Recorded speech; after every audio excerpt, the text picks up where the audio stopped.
Selamat datang di Sapa Indonesia Malam, Saudara. Amerika Serikat dalam 3 hari terakhir 2 kali menyerang wilayah Iran. Iran pun merespons dengan membalas serangan tersebut. Setelah dua pihak kembali saling serang, akankah negosiasi damai masih bisa terwujud? Sorotan lainnya malam hari ini, satu keluarga ditemukan meninggal dunia di salah satu lokasi tempat wisata di Temanggung, Jawa Tengah. Dugaan sementara, satu keluarga tewas akibat keracunan. Kita akan perbaharui apa hasil penyelidikan polisi dalam kasus ini. Dua informasi ini, Saudara, akan menjadi sajian utama kami di Sapa Indonesia Malam hari ini. Saya Audrey Chandra. Dan saya Friska Clarissa. Inilah Sapa Indonesia Malam selengkapnya.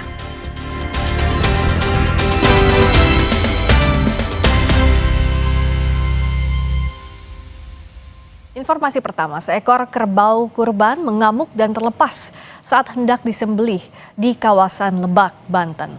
Kerbau tersebut bahkan berlari ke jalan raya.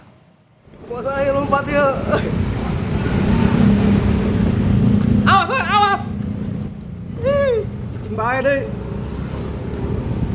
Aksi mengejar kerbau yang kabur ini direkam oleh warga.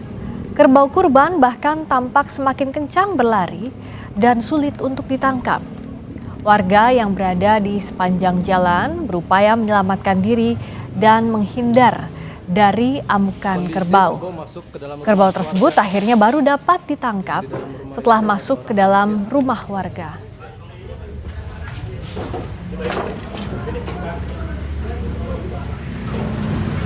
Saya kaget mau ke seruduk gitu, terus masuk ke rumah mertua saya. Kan bingung saya mau ngambil gimana gitu ya, mau narik malah mau diruduk, masuk lagi ke dalam. Ya yang rusak mah mangkok, piring lah segala ini nih dipasangin. Info.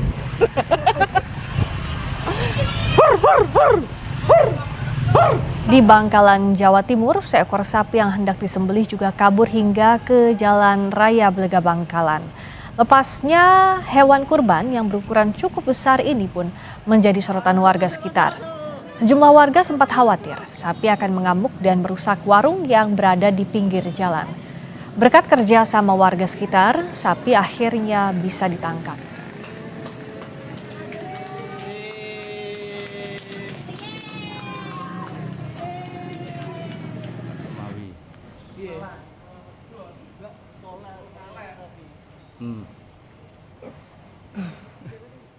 Seekor sapi kurban lepas dan masuk ke area dealer mobil di Banyuwangi, Jawa Timur. Sapi yang memberontak saat akan disembelih ini membuat panik karyawan dealer hingga petugas damkar dan polisi turun tangan melakukan evakuasi sapi selama 2 jam. Tidak ada korban maupun kerusakan mobil dalam insiden ini.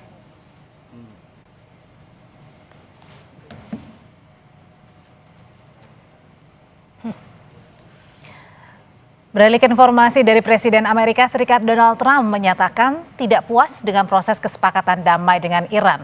Trump menyebut Iran sangat ingin membuat kesepakatan, tapi Amerika belum bisa menerima apa yang ditawarkan Iran.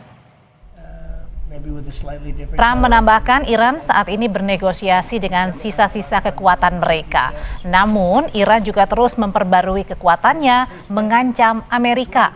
Karena itu Trump membuka opsi Amerika akan menyelesaikan pekerjaannya dengan Iran. Trump juga mengingatkan para pemimpin Iran jangan berpikir pemilu AS yang akan datang akan memberi pengaruh terhadap Trump.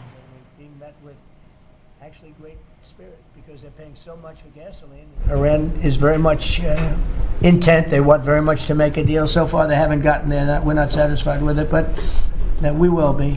We will be either that or we'll have to just finish the job. But their Navy is gone, as I've said 1,000 times. Their Navy is gone. Their Air Force is gone. Everything's gone, and they're negotiating on fumes. But we'll see what happens. Maybe we have to go back and finish it. Maybe we don't. Sebelumnya media pemerintah Iran mengungkap soal rancangan kesepakatan damai yang tengah dalam pembahasan. Rancangan kesepakatan dengan Amerika mencakup penarikan pasukan Amerika dan pencabutan blokade pelabuhan Iran. Sementara Teheran setuju mengembalikan Selat Hormuz ke tingkat sebelum perang dalam waktu sebulan. Namun Gedung Putih buru-buru membantah rancangan kesepakatan yang dipublikasi media Iran.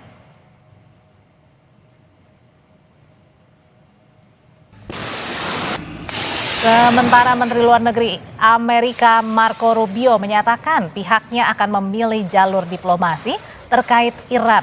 Rubio ingin melihat apakah dalam beberapa jam atau beberapa hari ke depan akan ada kemajuan.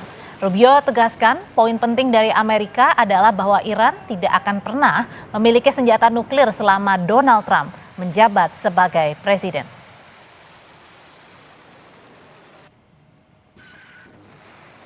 Made. I just want to remind everybody, Mr. President, you know this well, you have other options available to you if that doesn't work. But the bottom line is that we prefer the negotiated diplomatic route, and we're going to give it every chance to succeed. You know, you're giving it every chance to succeed, Mr. President. But here's the bottom line, because I keep getting asked, what is this all about? It's very simple. Iran and these people in charge of Iran can never have a nuclear weapon, and they will never have a nuclear weapon, and they most certainly will not have one as long as you're President of the United States. On that point, it's very clear. Presiden AS Donald Trump juga mengancam akan menghancurkan Oman jika negara tersebut menyetujui kerjasama dengan Iran untuk memungut tarif di Selat Hormuz. Trump menyatakan Selat Hormuz merupakan bagian dari perairan internasional. Tidak boleh ada pihak yang mengontrol selat tersebut. Menurut Trump, Oman harus bersikap seperti negara lain dalam masalah Selat Hormuz ini. Pekan lalu, Iran menyatakan tengah bekerja sama dengan Oman untuk membuat mekanisme pengatur jalur aman kapal yang akan melalui Selat Hormuz. Namun tidak ada pernyataan soal pungutan atau tarif untuk Selat Hormuz. No, the strait's going to be open to everybody. It's international waters.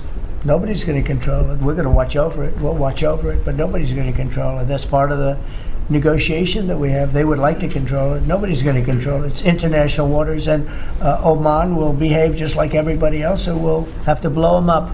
They understand that. They'll be fine.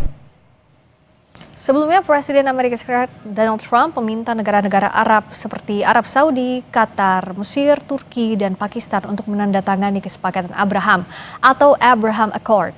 Salah satu isinya adalah pengakuan terhadap kedaulatan Israel.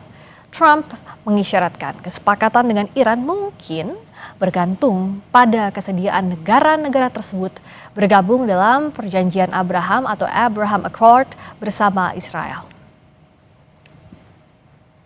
And we'd like to have the countries we were talking about with Saudi Arabia, UAE, Qatar, and the others, we'd like to have them immediately join and Steve Witkoff is working on that with Jared and some others, but would like to have them join the Abraham Accords. It'll be historic if they do it. And I think they owe that to us, to be honest. I think, because that really would be a tremendous sign. And I think those countries owe it to us. I'm not sure we should make the deal if they don't sign. You want to know the truth. Serangan udara Israel menargetkan wilayah Al-Atar, Lebanon. Asap membumbung usai bom dijatuhkan dari pesawat Israel.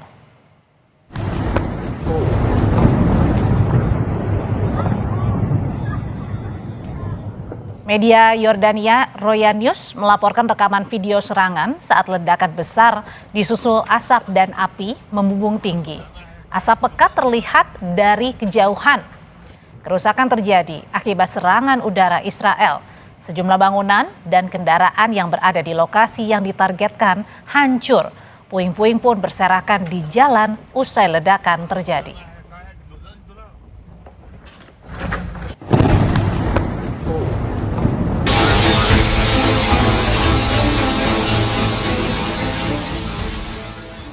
Hizbullah merilis sebuah video operasi militer terbarunya ke Israel. Video ini menunjukkan Hizbullah mengerahkan skuadron drone serang yang menargetkan kendaraan militer dan tentara Israel di Barak Biranit yang berada di Galilea Barat, Israel bagian utara.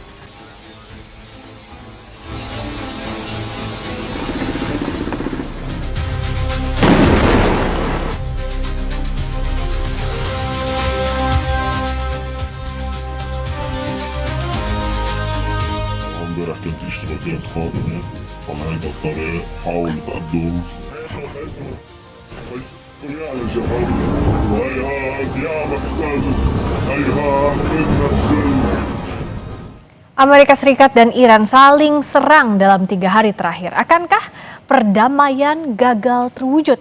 Kita ulas usai jeda di Sapa Indonesia Malam.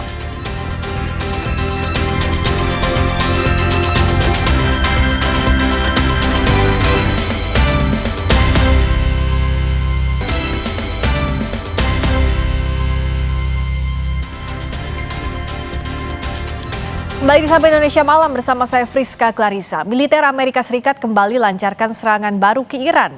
Ini merupakan serangan kedua Amerika ke Iran dalam 3 hari terakhir. Serangan terbaru kali ini kembali menargetkan sebuah lokasi militer di Bandar Abbas.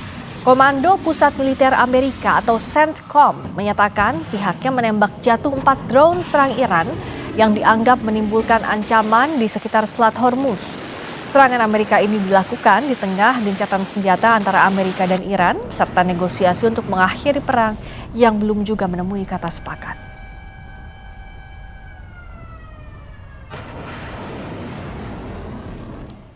Garda Revolusi Iran menyerang pangkalan udara Amerika Serikat di Kuwait dalam serangan terbaru mereka.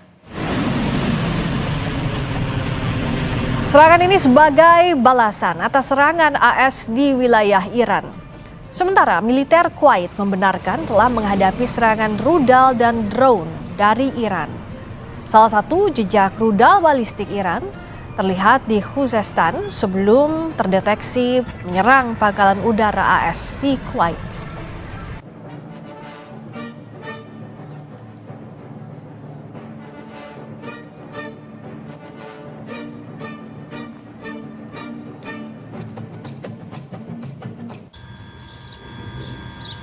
Presiden Amerika Serikat Donald Trump menyatakan tidak puas dengan proses kesepakatan damai dengan Iran. Trump menyebut Iran sangat ingin membuat kesepakatan, namun Amerika belum bisa menerima apa yang Iran tawarkan. Trump menambahkan Iran saat ini bernegosiasi dengan sisa-sisa kekuatan mereka. Namun Iran juga terus memperbarui kekuatannya untuk mengancam Amerika. Karena itu Trump membuka opsi Amerika akan menyelesaikan pekerjaannya dengan Iran.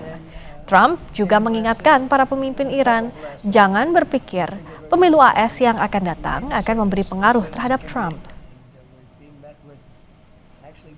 Iran is very much intent. They want very much to make a deal. So far, they haven't gotten there. We're not satisfied with it, but we will be. We will be either that or we'll have to just finish the job. But their Navy is gone, as I've said 1,000 times. Their Navy is gone. Their Air Force is gone. Everything's gone, and they're negotiating on fumes. But we'll see what happens. Maybe we have to go back and finish it. Maybe we don't. A lot of fun doing it. Your staff is fantastic. They've really worked well.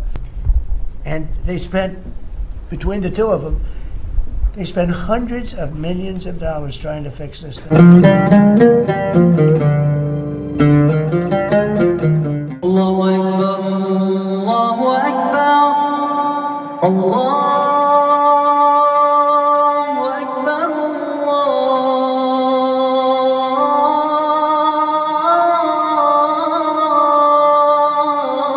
Allahu Akbar. Asyhadu an la ilaha illallah.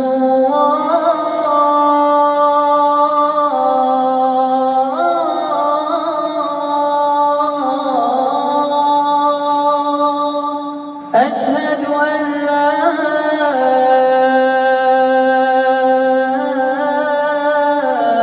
إله إلا الله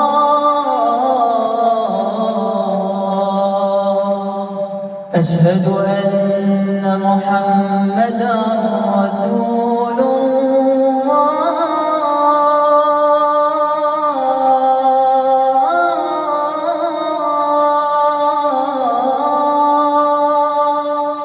أشهد أن محمدا رسول الله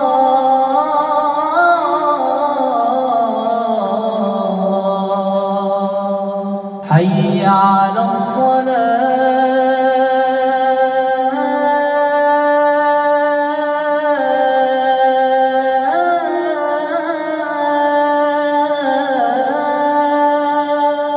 حي على الصلاة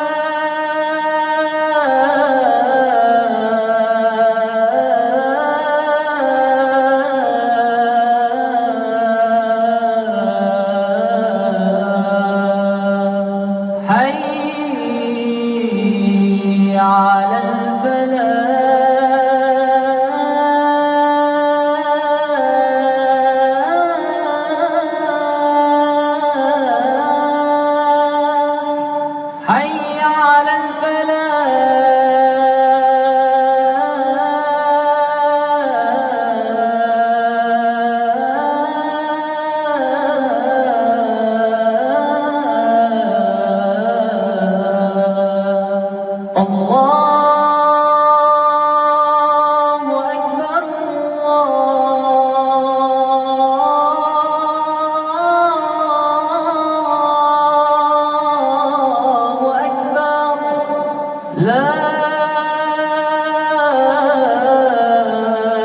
إله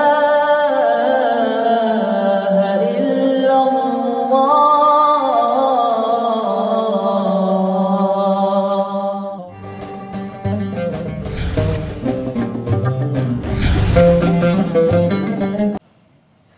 Selamat menunaikan ibadah sholat maghrib bagi Anda yang menjalankan, khususnya di wilayah Jakarta dan sekitarnya. Sapa Indonesia Malam kembali. Dalam 3 hari terakhir, Amerika Serikat 2 kali menyerang wilayah Iran. Iran pun merespons dengan membalas serangan tersebut. Dua pihak saling serang, akankah proses perdamaian gagal terwujud? Kita ulas bersama dosen Ilmu Politik Universitas Udayana, Evata Filomena Duarte, dan pakar geopolitik keamanan nasional, Wibawanto Nugroho. Selamat malam Pak Wibawa, Mas Evata. Ya. Selamat malam. Kalau hari ini Iran dan AS saling serang, sebenarnya mau dibawa kemana kalau Pak Wibawa melihat arah perang ini? Ya, jadi selamat sore Pak. Jadi kita harus melihatnya ini dalam framework yang belum berubah, yaitu yang namanya coercive diplomasi. Di mana dalam coercive diplomasi ini, instrumen of national power yang diutamakan itu adalah militer yang berada di atas posisi diplomasi. Jadi tekanan begitu kuat diberikan oleh Amerika sebagai superpower yang harus menjaga keamanan, yang merasa bertanggung jawab dan harus menjaga keamanan dan stabilitas di regional security complex Timur Tengah. Itu selalu membuka ruang untuk diplomasi. Itu poinnya tuh, ya. Jadi selalu akan ada tekanan dan selalu akan ada yang namanya peluang untuk diplomasi. Itu namanya coercive diplomasi. Dan cara yang dilakukan oleh Amerika ini juga merupakan cara-cara yang mengutamakan bukan lagi persuasi, tetapi sesuatu yang compel, memaksa. Itu poin satu. Poin kedua, Amerika sendiri sama dengan Iran. Mereka menghindari perang terbuka, tetapi mereka belum bisa menyelesaikan masalah-masalah fundamental. Bagi Iran, ya, mereka harus melawan. Kenapa? Karena mereka harus memberikan pesan ya ke dunia internasional bahwa serangan kepada Iran itu tidak direspon. Itu poin satu. Poin kedua, tidak mungkin IRGC itu membiarkan mereka tidak merespon. Mereka akan kehilangan legitimasi di dalam negeri. Yang ketiga, IRGC sendiri juga tidak mungkin untuk melakukan serangan terbuka yang sangat naked, yang akhirnya bisa membahayakan rejim mereka sendiri. Nah, jadi yang kita lihat sekarang ini adalah faktor-faktor apa yang bisa menaikkan eskalasi ini menjadi suatu spiral of escalation yang tidak terkontrol lagi. Nah, diplomasi masih berjalan, Bang. Ya, upaya perdamaian masih ada, walaupun istilahnya masuk di dalam ICU geopolitik gitu ya. Nah, tetapi kita harus melihat ada 4 faktor di sini. Faktor pertama adalah masalah nuklir yang tidak ada kesamaan sama sekali. Yang kedua adalah masalah Hormuz. Di sini Amerika jelas posisinya. Mereka tegas dan jelas. Mereka memberikan pesan. Mereka mempunyai credible deterrence di tingkat global untuk memberikan keamanan dan stabilitas dan akses freedom of navigation di Selat Hormuz. Sementara bagi Iran, kedua hal tersebut adalah pelanggaran deeskalasi. Dan itu pelanggaran terhadap kedaulatan mereka. Kedua hal tersebut ya, intervensi Amerika terhadap kemampuan Iran, kemampuan terhadap masalah nuklir harus dibatasi, dan juga Hormuz. Yang berikutnya adalah yang kita harus hati-hati adalah miskalkulasi. Miskalkulasi ini yang berbahaya, bisa mengakibatkan efek ini menjadi spiral dan tidak terkontrol ya. Dan yang keempat itu adalah tekanan domestik politik ya. Tekanan domestik politik sangat kuat di Amerika pada Presiden Trump. Walaupun Presiden Trump mengatakan pada Iran jangan menganggap bahwa mid election akan menghalangi Amerika untuk all out kepada Iran. Nah, yang kedua, sementara di dalam domestik Iran sendiri ya, hardliners itu sangat tidak mau berkompromi terlalu jauh terhadap Amerika. Nah, ini yang saya bilang bahwa keduanya ini berada dalam suatu posisi brinkmanship, itu satu ya. Yang kedua, mereka tidak siap untuk perang terbuka. Yang ketiga, mereka juga belum bisa menyelesaikan hal-hal yang fundamental. Sehingga menurut saya, menurut banyak observasi dan open source resource dan juga resource terbatas, selama paling tidak 1-2 bulan ke depan, kondisinya akan menjadi menace escalation. Dan di dalam menace escalation ini yang kita khawatirkan, yang kita harus concern adalah miskalkulasi, Mbak. Nah, menace escalation ini selalu diharapkan masuklah di situ diplomasi. Makanya Presiden Trump itu menunjukkan coercive-nya, instrument of national power, instrument of national power militer yang diutamakan. Sementara Rubio sebagai Menteri Luar Negeri menekankan bahwa kami tetap bersedia untuk berdiplomasi. Mungkin dari saya itu dulu, Mbak. Ya, mungkin Mas Evata. Artinya Mas Evata, dari penjelasan tadi Pak Wibawa juga, kita harus bersiap bahwa perang ini akan masih panjang dan kedua negara harus menjaga endurance-nya. Kalau kalau kita baca saat ini kan artinya tidak mungkin kedua negara tidak saling serang. Ini adalah suatu keniscayaan. Tinggal kita melihat apakah ada eskalasi yang bisa muncul dari apa yang terjadi hari ini, Mas Fatah. Ya, pada dasarnya saya melihat bahwa serangan atau tekanan yang dilakukan dari kedua belah pihak itu sebenarnya cukup beruntun ya apabila kita cek baik-baik.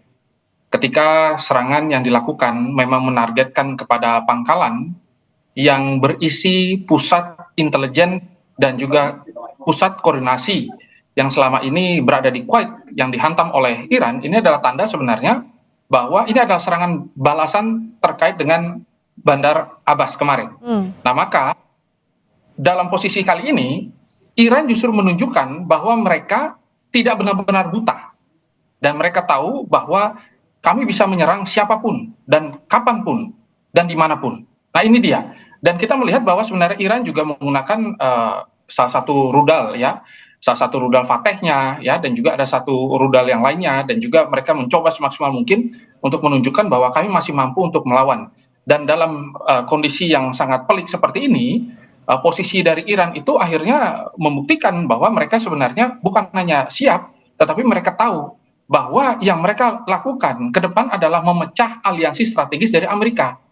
Ketika negara-negara Timur Tengah ini semuanya itu bersatu padu dan mereka mengikuti keinginan dari Donald Trump, bahkan juga Donald Trump menawarkan ada Abraham Accords yang ke depannya nanti akan diikuti oleh negara-negara yang sama ini berkonflik dengan Israel. Ini sebenarnya kalau secara politik saya lihat ada suatu tanda gitu yang ingin dimainkan oleh Iran bahwa mereka berupaya semaksimal mungkin untuk menyampaikan bahwa kami masih memiliki opsi Samsonic. Ketika kami hancur, maka yang lain juga akan ikut hancur. Nah ini dia.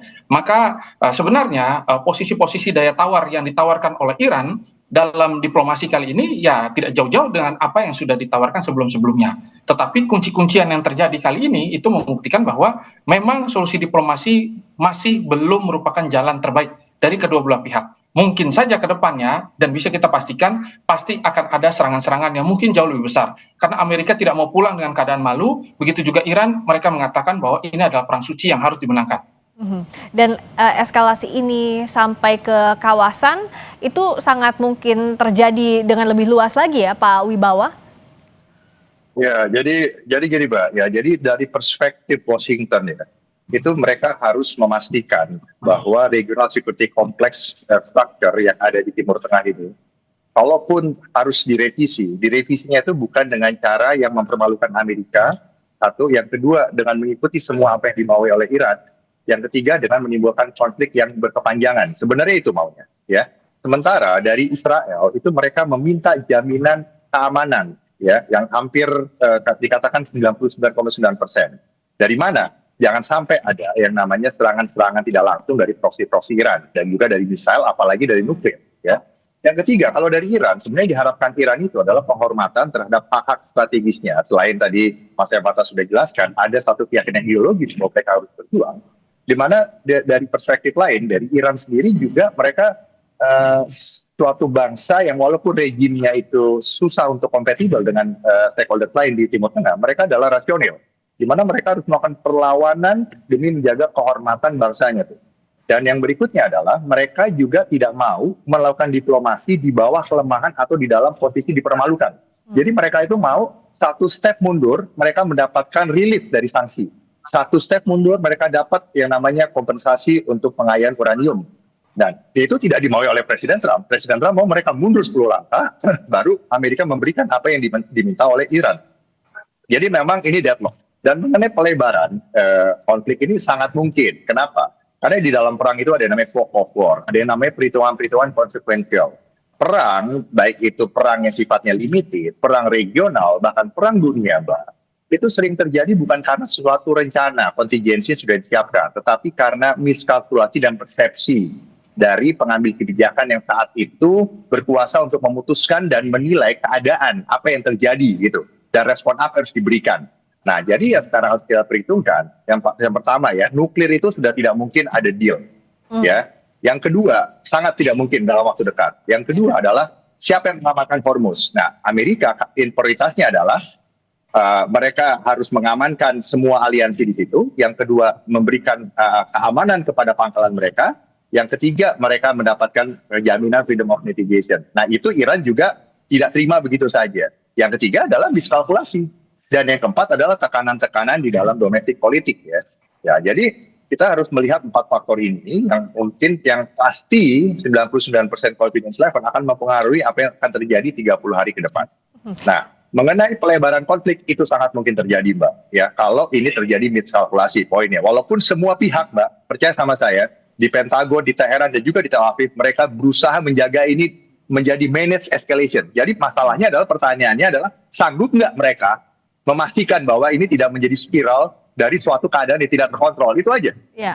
Itu. Nah. Ya, dan nextnya adalah how to manage, Mas Evata. Karena kan kalau dianggap oke, kita ini menjaga agar tetap termanage dengan baik itu eskalasi yang terjadi. Tapi kan miskalkulasi seperti yang tadi Pak Wibowo sampaikan itu mungkin saja terjadi. Dalam kondisi hari ini, celah apa yang harus diwaspadai soal faktor miskalkulasi ini menurut Mas Evata? Ya, pertama bahwa kita harus mengubah cara berpikir. Setiap serangan yang terjadi itu adalah serangan coba-coba. Tapi kalau saya mungkin berpikir bahwa semua serangan-serangan yang cukup presisi ya, atau terarah, itu memang ditujukan untuk melemahkan kemampuan. Maka saya juga ingin menyampaikan bahwa ada doktrin mowing the grass ya. Jadi ketika ada kemampuan sedikit langsung dipotong rumput itu. Nah, maka ini merupakan strategi yang selama ini dimainkan oleh Amerika Serikat dan Israel terhadap Iran. Tetapi Iran juga tahu bahwa setiap rudal yang masuk itu membuktikan bahwa mereka mampu memecah ya pertahanan anti udara dari negara-negara yang dianggap sangat superpower ini gitu. Nah, maka dari itu dalam posisi-posisi yang cukup pelik hari ini kita bisa melihat bahwa kedua belah pihak sebenarnya harusnya sama-sama menahan diri agar tidak menciptakan eskalasi yang tadi tidak bisa termanage dengan baik. Akan tetapi kesengajaan dari kedua belah pihak memang sudah mengarah pada upaya untuk menciptakan perang total begitu. Dan perang total ini sudah dipersiapkan oleh Iran. Dan Iran juga sudah hal ini disampaikan oleh Mojtaba dan mereka sudah mengeluarkan satu dekret ya bahwa Iran tidak akan mundur sedikit pun terkait dengan masalah perundingan nuklir. Nah, ini kan akhirnya menjadi pertanyaan besar, kenapa diplomasi kali ini malah membahas terkait dengan masalah nuklir. Nah, otomatis posisi-posisi Iran yang sudah tidak bisa ditawar sudah bisa dibaca oleh Amerika. Maka serangan-serangan dilakukan oleh Amerika adalah serangan-serangan yang berupaya agar Iran mereaksikan sesuatu dengan jauh lebih besar. Dan Iran tidak sendirian, Iran juga berperang bersama dengan proksi-proksi mereka. Proksi di Suriah, proksi juga di Irak, ya, dan juga proksi-proksi di Houthi, ya, dan juga ada proksi di Lebanon sana, begitu, yang saat ini masih terus bertempur. Nah, maka dalam kondisi seperti ini, harapan dari Iran adalah dunia memandang bahwa mereka membutuhkan bantuan. Dan kita tahu bahwa ada sponsorship besar seperti Cina dan juga Rusia yang sebenarnya di belakang sudah memantau bahwa apabila kepentingan dari global ini akhirnya runtuh, hanya karena peperangan yang akhirnya tidak termanage ini, maka kedua belah atau negara-negara lain yang memiliki kepentingan terhadap energi mulai masuk. Nah, saya melihatnya bahwa Iran mengulur waktu dalam posisi seperti ini. Tetapi tidak diinginkan oleh Amerika, karena Amerika merasa kalau mereka terlalu lama memainkan perang di Timur Tengah, maka otomatis pertama mereka kehilangan simpati, yang kedua mereka terpaksa harus kembali dengan posisi tidak memenangkan peperangan secara maksimal gitu. Sedangkan doktrin mereka adalah mereka berharap agar satu kali serang mereka menang dan mereka mendapatkan kemenangan yang sangat clean gitu. Maka dari itu mereka dalam diplomasi pun mereka berharap kalau tidak ada good deal maka no deal. Nah, ini kan sebenarnya upaya untuk saling mencekik. Dan kita tahu dalam cekikan ini Iran cukup survive dan Iran tahu bahwa mereka masih mengontrol yang disebut dengan Selat Hormuz. Pak Wibowo pun melihat bahwa endurance Iran untuk menangkis serangan dari Amerika Serikat sejauh ini masih cukup baik, Pak Wibowo. Ya, jadi sekarang kita harus pisahkan juga nih ya, antara IRGC yang mana eksis dan bertahan itu karena konflik. Karena IRGC ini kalau tidak ada konflik pasti kehilangan relevansi geopolitik, relevansi ekonomi, dan relevansi legitimasi di dalam negeri. Ya. Nah, Amerika itu memberikan pesan dengan bahasa yang dimengerti oleh IRGC, yaitu kekerasan. Itu poinnya. Ya. Nah, jadi tinggal sekarang kita melihatnya terserah aja, apakah ini mau dibilang managed escalation atau kenekatan untuk berperang dengan konsekuensi menjadi perang total, bahkan perang regional terbuka dan mengarah kepada perang dunia, di mana tadi sudah dijelaskan ada komponen proksi, ada Rusia dan Cina yang mengintip, ya. Tetapi yang kita perlu garis bawahi di sini bahwa Iran sendiri ini juga tidak lepas ya ini semua ya, tidak hanya Iran ya, karena ini geopolitik. Geopolitik itu kan semua berbasis kepada ideologi yang melahirkan interest masing-masing bangsa negara. Yang kedua adalah mereka menggunakan informasi untuk mencetak narasi. Nah, sehingga akhirnya dengan narasi yang berkembang di tingkat global, mereka berusaha memajukan agenda masing-masing. Sehingga apa yang disampaikan itu belum tentu merefleksikan keadaan sebenarnya. Ya, baik itu Presiden Trump, baik itu Teheran, dan baik itu Tel Aviv. Kalau kita lihat jernih ya sekarang sebagai orang Indonesia, kita lihat jernih. Equilibrium yang perlu dicapai itu ada 3, Mbak. Yang pertama adalah Amerika itu ya harus tetap terlihat kuat. Itu yang dimau Washington ya. Dan di mana memang ada perpecahan di situ, bahwa hawkish Republican itu mengatakan bahwa ini adalah prophetic war, sesuatu yang sudah dinubuatkan, harus terjadi perang ini, ya, dan harus dengan bahasa kekerasan karena Iran tidak bisa lagi dipersuasi. Nah, dari Iran selesai, masalah banyak di dunia ini akan selesai, itu keyakinan mereka. Sementara dari kelompok Republikan yang mengutamakan MAGA, American Against the Game, mereka juga tidak mau Amerika terlibat terlalu jauh dalam perang yang berlarut, gitu. Nah, dan Pentagon juga melihatnya tidak bisa perang terbuka. Ini harus dihadapi dengan Special Operation and Low Intensity Conflict dari kalangan Profession of Arms atau Professional Military Establishment di Amerika di Washington. Nah, sementara dari Teheran itu tidak mau kehormatannya itu hancur gitu. Mereka akan menunjukkan kepada dunia internasional dan juga domestic audience bahwa dengan mereka bernegosiasi, artinya mereka berhasil mengeluarkan deterrence untuk mengajak superpower itu bernegosiasi. Jadi harus ada kehormatan juga dari sisi Teherannya, ya. Dan yang ketiga dari Israel, yang diminta Israel itu adalah mereka dijamin, diakui kedaulatannya dan tidak diserang lagi oleh proksi. Nah, ini yang harus dicapai equilibrium ini oleh Trump. Nah, kalau tidak bisa, konflik ini akan berlanjut terus, Mbak. Nah, dengan special operation and logistic conflict, tetapi dengan kontingensi kemungkinan akan menjadi konflik yang terbuka, ya, baik itu disengaja atau tidak disengaja, itu kita tidak usah ributkan. Tetapi yang namanya berantem itu pasti akan ada resiko yang eskalatif, walaupun kita sudah berusaha untuk menahan tidak terbuka. Nah, sementara tidak mudah bagi Iran untuk memecah aliansi di Timur Tengah karena perbedaan sangat struktural juga antara GCC dengan rejim Republik Islam Iran versi 79 gitu. Itu story-nya panjang gitu ya. Dan Rusia dan China juga tidak mau Timur Tengah itu berdarah-darah gitu. Jadi Iran itu juga kalau dilihat net assessment ya, mereka artinya ada batasnya juga.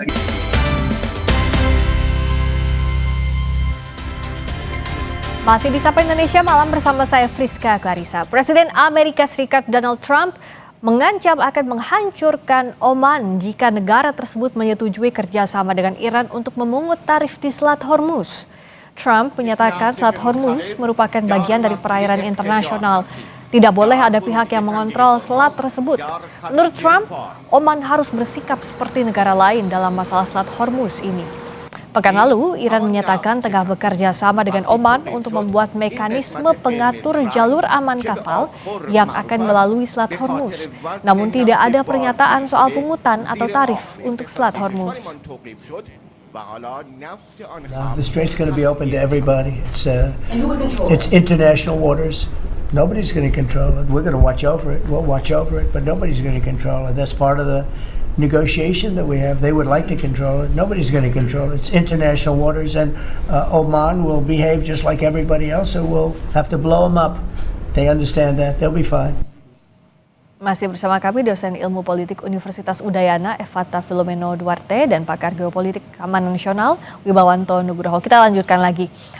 Mas Evata, sejauh ini seberapa bisa baik itu Rusia, Tiongkok maupun Israel masuk ke pusaran ini? Sejak awal kan baik masing-masing pihak ini sudah coba masuk dalam bentuk negosiasi ataupun apa itu bentuknya, tapi belum mencapai titik untuk bisa menghentikan atau setidaknya menuju menghentikan perang yang terjadi ini, Mas Evata.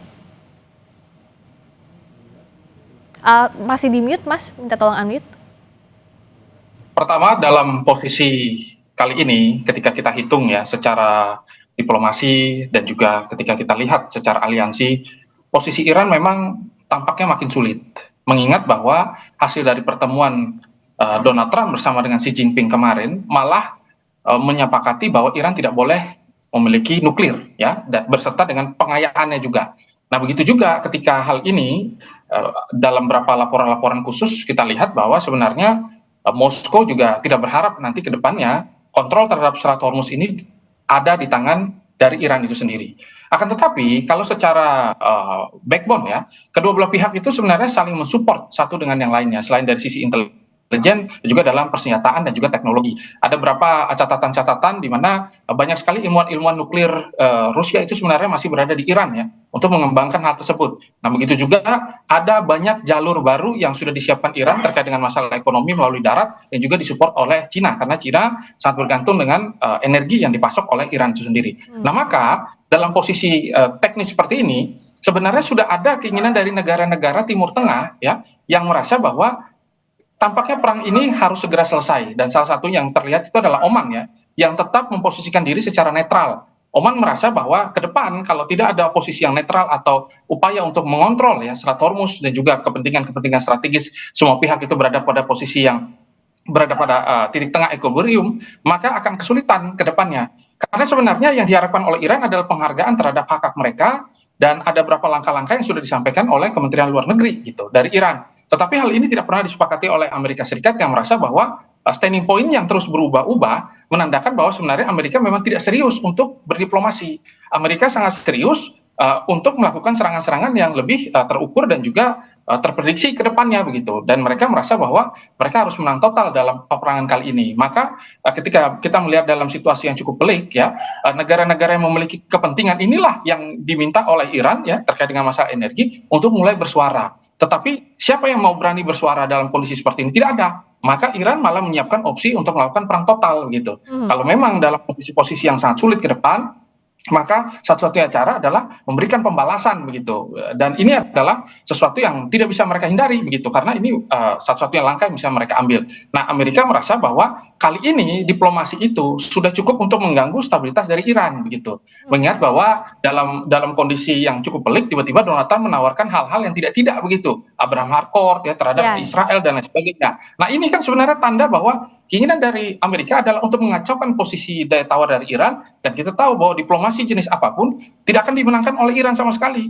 Jadi satu-satunya cara yang dilakukan oleh Iran adalah bertahan dan juga melawan balik. Saya lihatnya demikian. Dan itu sudah diketahui Amerika, maka opsi yang diambil oleh Amerika adalah persiapan terhadap serangan sledgehammer yang sebenarnya sudah bocor. Sledgehammer 2.0 ini kan sudah disiapkan oleh Amerika. Dan serangan di Bandar Abbas itu adalah upaya untuk membutakan ya kemampuan radar dari Iran itu juga. Berarti memang sudah dipersiapkan nanti ke depannya akan ada penggunaan bom-bom yang lain yang seperti dilakukan karena itu merupakan salah satu doktrin taktis yang dimiliki oleh Amerika Serikat yang bekerja sama dengan Israel.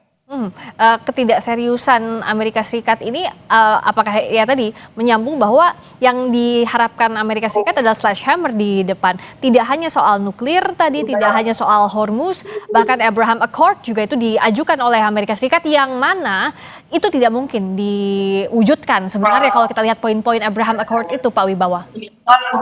Enggak. Jadi begini, saya lihatnya agak berbeda ya. Jadi gini, pokoknya Presiden Trump itu ya akan berusaha mencapai apa yang sudah mau dikejar oleh Presiden Amerika sejak tahun 79, merubah orientasi geopolitik Iran. Itu poinnya tuh. Dan sekarang ada operasi khusus untuk mengubah orientasi geopolitical orientation Iran di dalam negeri Iran dengan cara-cara intelijen ya, operasi khusus ya, tidak terbuka gitu ya. Itu satu poin. Poin kedua, Amerika mau tidak mau harus merangkul China sebagai rising power nomor 2 sekarang GDP-nya, ya, dan Rusia untuk merangkul semua stakeholders di Timur Tengah, ya, minus rejim Iran 79, ya, termasuk rakyat Iran sendiri, ya, yang ingin ini menjadi cepat damai, gitu. Untuk mengubah orientasi geopolitik pemerintah Republik Islam Iran P79, Amerika harus bekerja sama dengan China dan Rusia. Dan memang hubungannya unik. Tadi Mas Eva sudah jelaskan itu. Amerika juga dengan China unik. Mereka sangat erat dalam hubungan ekonomi dan finance, tetapi mereka juga sangat bersaing dalam hal teknologi dan struktur keamanan. Ya, dan jadi itu suatu hal yang biasa. Jadi karena apa? Karena Rusia dan China itu tidak mau konfrontasi langsung dengan Amerika.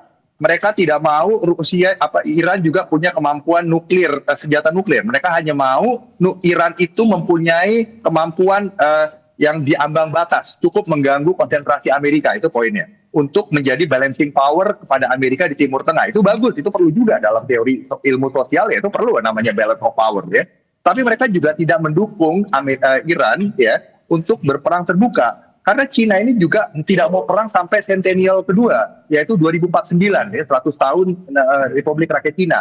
Ya, begitu juga Rusia, mereka juga tidak mau lagi ada keributan yang melibatkan mereka di Timur Tengah karena mereka sedang menyelesaikan urusan mereka di Ukraina, di Eropa. Nah, jadi kondisi ini yang harus dimanfaatkan oleh Amerika, makanya mereka mendevice Abraham Accord ini, mengajak semuanya untuk mengakui kedaulatan Israel, yang saya baca ini ya di mana White House dengan inner circle Presiden Trump, ya, dan wider ring di White House saat ini, dengan tanda kutip ya, dengan cara ikut merangkul Cina dan Rusia dan semua negara di Timur Tengah untuk yang tadi Mas Eva bilang menyudutkan Iran, itu poinnya itu. Nah, sehingga yang penting Iran itu geopolitical orientasinya berubah. Mau siapapun yang berkuasa itu nggak penting buat Washington. Yang penting buat Washington itu orientasi geopolitik Iran itu berubah, tidak lagi seperti versi tahun 79, itu poinnya. Nah, kalau nanti mereka sudah sangat dekat hubungannya, nuklir pun minta mungkin dikasih gitu. Makanya saya bilang Amerika itu tidak takut kalau Kanada yang di sebelahnya punya nuklir. Kenapa? Karena mereka secara norma, identitas, behavior itu sama. Itu konstruktivis bisa menjelaskan itu tuh. Nah, tapi kalau ada negara yang jauh dari Amerika mempunyai senjata nuklir tetapi sangat berbeda norma, sangat berbeda interestnya, sangat berbeda behaviornya, ya Amerika pasti sebagai superpower tidak mau, karena itu akan mengubah order di dunia ini dengan cara-cara yang sistemik dan violent gitu loh, dianggapnya begitu. Nah, boleh ada perbedaan, boleh ada yang namanya ketidaksepakatan, tetapi paling tidak diselesaikan dengan cara-cara yang menggunakan kekerasan. Itu kan sebenarnya teori dalam democratic peace theory itu.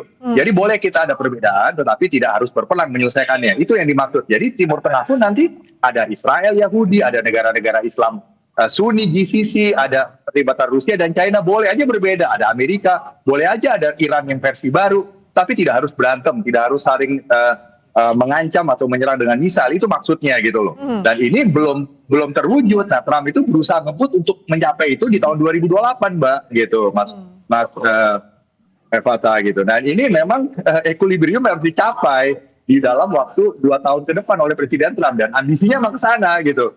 Gitu loh, Mbak. Dan makanya ini berbagai macam cara dilakukan untuk itu. Dan kita harus tahu Presiden Trump itu menggunakan pendekatan kuantum. Jadi berubah-ubah itu biasa buat dia gitu. Itu bagian dari Madman Theory itu. Madman Theory yang pernah digunakan oleh Richard Nixon waktu perang Vietnam. Itu dulu dari saya. Will it be possible kalau equilibrium itu akan tercapai dengan strategi yang Trump lakukan tadi, Mas Evata? Ya, kita mungkin harus melihat kembali bahwa memang Amerika Serikat berada pada posisi yang bisa kita katakan ya sedang mengontrol situasi kali ini. Eskalasi segala macam kan memang berada dalam kondisi keinginan mereka begitu. Mereka bisa tingkatkan, mereka bisa turunkan gitu. Akan tetapi kita juga tidak bisa melihat bahwa Amerika sebagai ketua ya, atau Amerika sebagai ketua kelas dalam segala macam aspek yang ada begitu. Maka kalau misalkan kita melihat bahwa Amerika sudah mencapai target politis mereka, kenapa mereka tinggalkan Iran begitu saja? Kan ini kan sudah disampaikan oleh Donald Trump berkali-kali bahwa mereka sudah melumpuhkan seluruh kemampuan dari Iran, dan kita tahu bahwa hal tersebut memang sudah berapa persen tercapai gitu.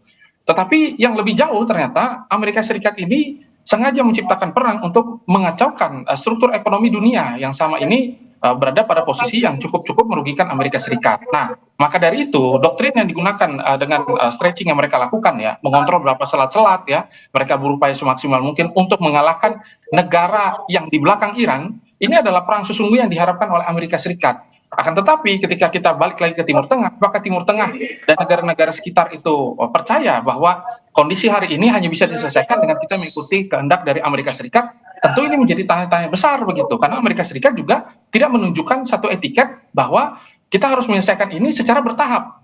Amerika kan ingin memberikan ultimatum. Nah, ultimatum ini kan ada tahapan begitu. Ketika mereka berharap Iran mematuhi apa yang menjadi kehendak mereka, dan dalam segala macam bentuk diplomasi yang sudah dilakukan, berapa poin itu selalu disetujui oleh Iran. Tetapi selalu mental lagi karena Amerika melakukan serangan. Begitu juga Iran tiba-tiba melakukan serangan. maka perang kali ini itu bisa dikatakan adalah satu unsur kesengajaan gitu untuk sama-sama menghancurkan struktur ekonomi yang ada, dan Amerika akhirnya bersama dengan negara-negara yang mungkin tidak terlihat ya mensponsori hal tersebut mengambil keuntungan terhadap situasi ini gitu. Dan akhirnya Amerika menjadi sponsorship terhadap kondisi perang dan juga masalah-masalah global yang ada. Nah, itu dia. Maka saya melihat bahwa ya kali ini ya posisi yang ditawarkan oleh Amerika adalah terus memberikan kekacauan. Mereka tidak boleh sama sekali menarik mundur situasi kekacauan. Kalaupun Amerika menyerang, harusnya mereka sudah melakukan serangan yang benar-benar melumpuhkan Iran secara total, tapi tidak dilakukan. Apakah Amerika tidak mampu? Mampu. Kenapa mereka tidak lakukan? Karena sengaja begitu. Karena mungkin banyak analis mengatakan bahwa kondisi ekonomi politik mereka dalam negeri sulit dan lain sebagainya. Saya masih tidak percaya karena mereka masih punya kemampuan untuk melakukan peperangan dengan sangat panjang begitu. Kali ini ya, kalau beda dengan perang Vietnam waktu itu dengan miskalkulasi, tapi kalau dengan Iran tampaknya Amerika tahu bahwa dia harus melakukan perang-perang ekonomi yang baru untuk menciptakan stabilitas ya, dan juga penguasaan terhadap kondisi yang sama ini sudah lama ya, tidak dikuasai oleh Amerika. Jadi saya melihatnya demikian. Terakhir Pak Wibawa, tuh sama apa yang bisa terjadi dalam beberapa waktu terakhir ini, kita lihat pendulumnya kemana akan bergerak. Misalnya di kawasan saja, Amerika Serikat pun kan mengancam Oman jangan sampai itu main-main sampai mendekat dengan Iran. Nah, apa yang bisa kita baca dari hal ini, Pak Wibawa? Ya, Amerika akan kembali secara konsisten saya sampaikan kepada yang namanya diplomasi yang sangat kompleks, sangat challenging, ditambah dengan special operation and low intensity conflict. Jadi tadi yang dijelaskan oleh Mas Evat itu yang saya sebut sebagai special operation and low intensity conflict. Mereka tidak akan dulu, memang di strategi keamanan nasional Amerika tahun 2025 sudah dibilang bahwa Trump akan menggunakan yang namanya integrated deterrence untuk membuat pemaksaan atau namanya compelling arsitektur untuk mengubah apa yang perlu diubah, memperbaiki apa yang perlu diperbaiki dalam perspektif Washington ya, dalam perspektif presiden ya, termasuk di Timur Tengah, dan khususnya sudah menyebut bahwa yang namanya ancaman itu ada 4. Yang pertama adalah facing threat, itu pertama adalah dari China, yang kedua adalah managing threat itu dari Rusia, dan regional threat itu adalah dari Iran, dan yang namanya nuclear threat yang managing itu datangnya dari North Korea. Jadi 4 itu akan dibereskan oleh Trump dengan cara masing-masing, dan yang sudah dimulai dengan kekerasan adalah Iran.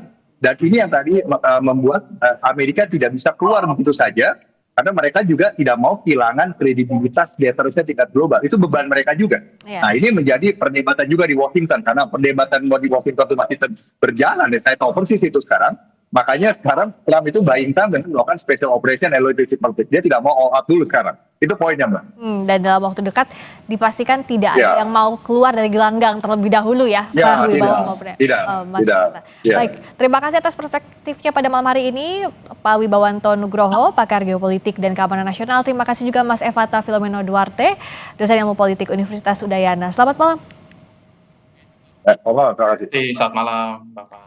Berikutnya saudara, konflik Timur Tengah kembali memanas usai Iran meluncurkan serangan balasan ke pangkalan militer AS di kawasan. Bahkan pemimpin tertinggi Iran Ayatollah Mojtaba Khamenei mengultimatum Amerika Serikat bahwa negara-negara maupun wilayah di kawasan tidak akan lagi menjadi tameng bagi pangkalan-pangkalan militer Amerika. Ulasannya usai jeda.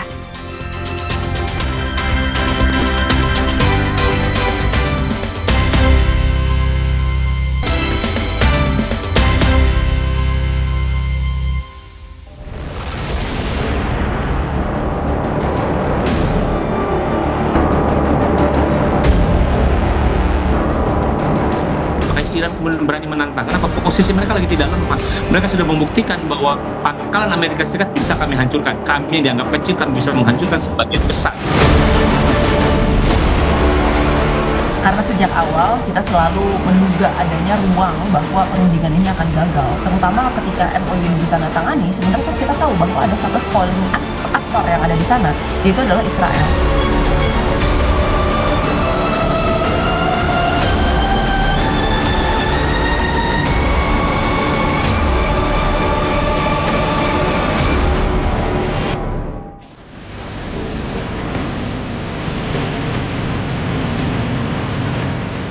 Hampir 3 bulan konflik di Timur Tengah tak jelas ujungnya. Upaya perdamaian antara Amerika Serikat dan Iran kembali diambang kegagalan. Di tengah negosiasi, serangan AS ke Iran Selatan memantik perlawanan dari Teheran. Garda Revolusi Iran mengklaim telah menyerang pangkalan udara negeri Paman Sam di kawasan. Tidak ada detil lokasi serangan, namun otoritas Kuwait, sekutu Amerika Serikat, mengaku merespons serangan rudal dan drone musuh. Sebelumnya, Iran juga klaim tembak jatuh drone canggih milik militer Amerika Serikat MQ-9 Reaper. Kondisi puing-puing yang rusak parah memperkuat bukti adanya hantaman langsung dari rudal darat milik sistem pertahanan Iran. Iran sengaja memamerkan sisa-sisa drone pengintai canggih ini sebagai bentuk unjuk kekuatan. Tak hanya itu, Iran juga dilaporkan berhasil mengidentifikasi dan mencegah pergerakan jet tempur siluman generasi kelima F-35 milik Amerika Serikat saat mencoba mendekati wilayah udara Iran. Laporan media Iran bilang, jet tempur F-35 tersebut terdeteksi radar saat melakukan manuver di sekitar wilayah Teluk Persia dan Laut Oman. F-35 dikenal sebagai pesawat dengan teknologi radar anti-deteksi. Pemimpin tertinggi Iran Ayatullah Mojtaba Khamenei mengultimatum Amerika Serikat sekaligus mengajak negara-negara Arab bersatu, bersahabat, dan saling bekerja sama. Dia menyebut saat ini Amerika Serikat semakin kehilangan pengaruhnya di dunia.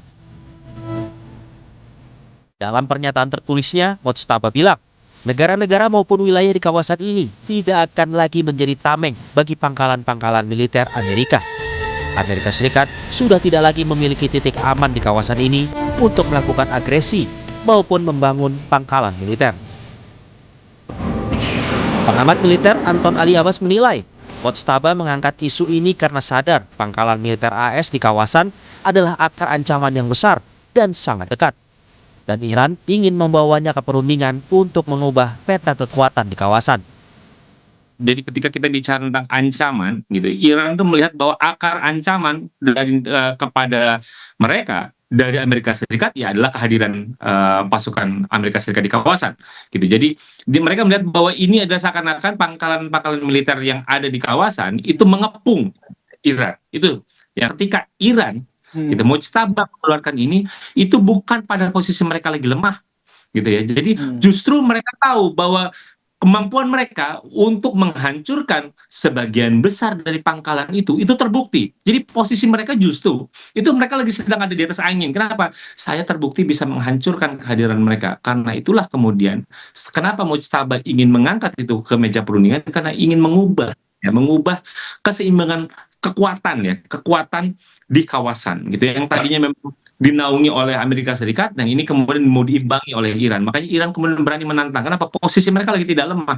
Mereka sudah membuktikan bahwa pangkalan Amerika Serikat bisa kami hancurkan. Kami yang dianggap kecil kami bisa menghancurkan sebagian besar. Dan yang mahal-mahal itu bisa kami hancurkan. Sementara menurut pengamat Timur Tengah Hasibullah Satrawi, pernyataan Mojtaba Khamenei menunjukkan Iran mendominasi pertarungan, baik di medan pertempuran maupun di tataran wacana.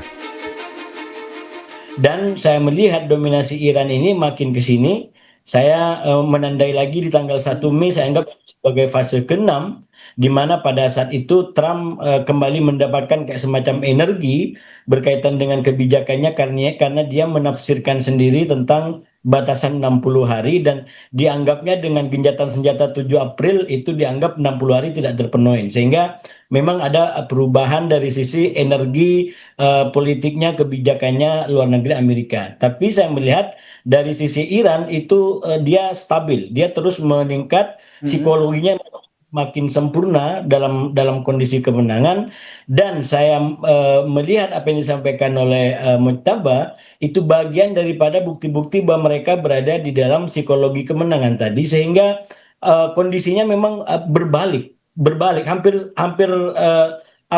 total pembalikannya. Serangan Amerika Serikat di tengah negosiasi dinilai sebagai itikat buruk dan berpotensi merusak proses perundingan damai dengan Iran. Kementerian Luar Negeri Iran memperingatkan Washington harus bertanggung jawab atas segala konsekuensi. وزارت امور خارجه در بیانیه‌ای با محکوم کردن نقض آتشبس از جانب ارتش تروریستی آمریکا در هرمزگان هشدار داد. مسئولیت پیامدهای این تجاوز را متوجه رژیم آمریکا می‌داند. در این بیانیه تأکید شده است جمهوری اسلامی ایران هیچ شرارتی را بی‌پاسخ نمی‌گذارد و در دفاع از کیان وطن کمترین تردیدی به خود راه نمی‌دهد. Lantas, apakah Amerika ingin mengakhiri perang atau menjaga konflik tetap menyala? Menlu AS Marco Rubio bilang, kesepakatan untuk mengakhiri perang dengan Iran masih butuh beberapa hari untuk difinalisasi. Rubio juga mengkritik langkah Iran yang menutup Selat Hormuz bagi lalu lintas komersial.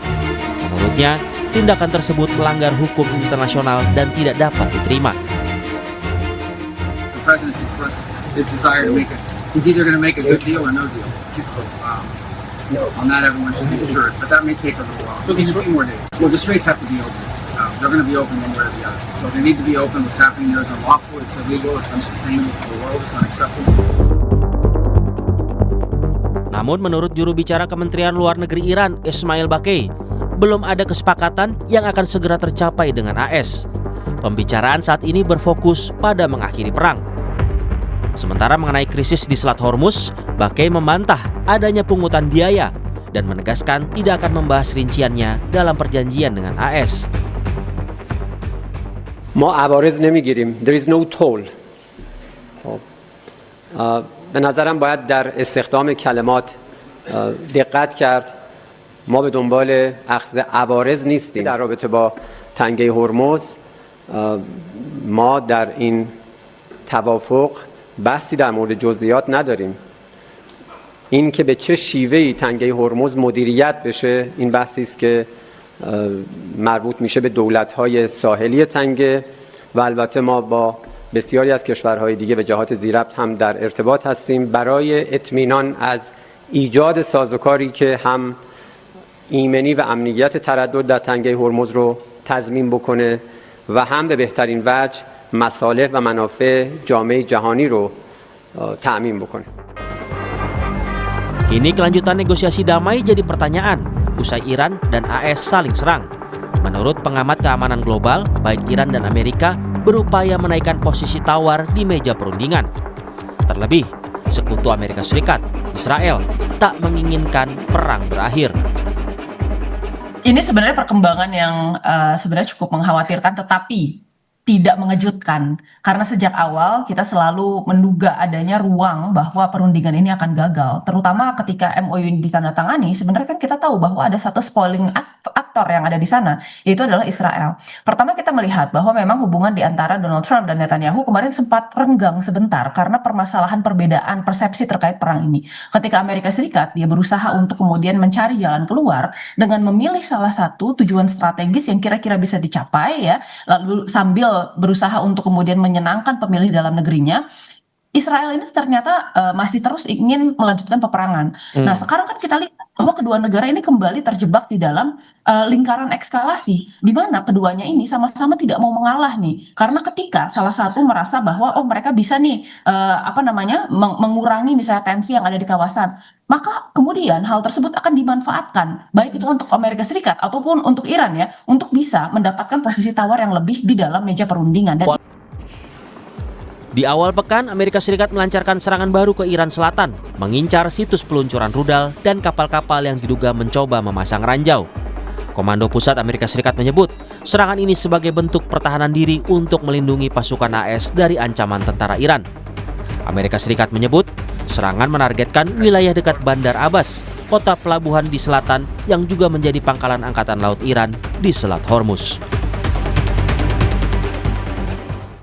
Menteri Agama Nasaruddin Umar merespons soal anggaran sapi kurban Presiden Prabowo yang mencapai 100 miliar rupiah. Informasinya sesaat lagi bersama rekan saya Audrey Chandra di Sapa Indonesia Malam.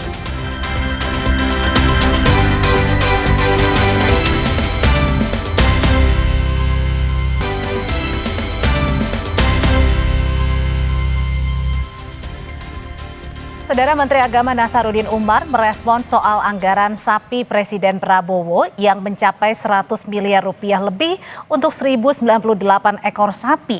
Menurut Menak tujuannya adalah untuk kebaikan. Menak mengatakan Masjid Istiqlal menerima 1 ekor sapi kurban dari Presiden Prabowo untuk disalurkan pada masyarakat. Dan tujuan Idul Kurban sama dengan Idul Fitri, yakni tidak boleh ada orang yang kelaparan. Bahwa Bapak Presiden itu juga sudah kita terima hewan kurbannya di Istiqlal ya kalau Bapak Presiden mau memberikan ke tempat lain, itu nggak ada masalah ya.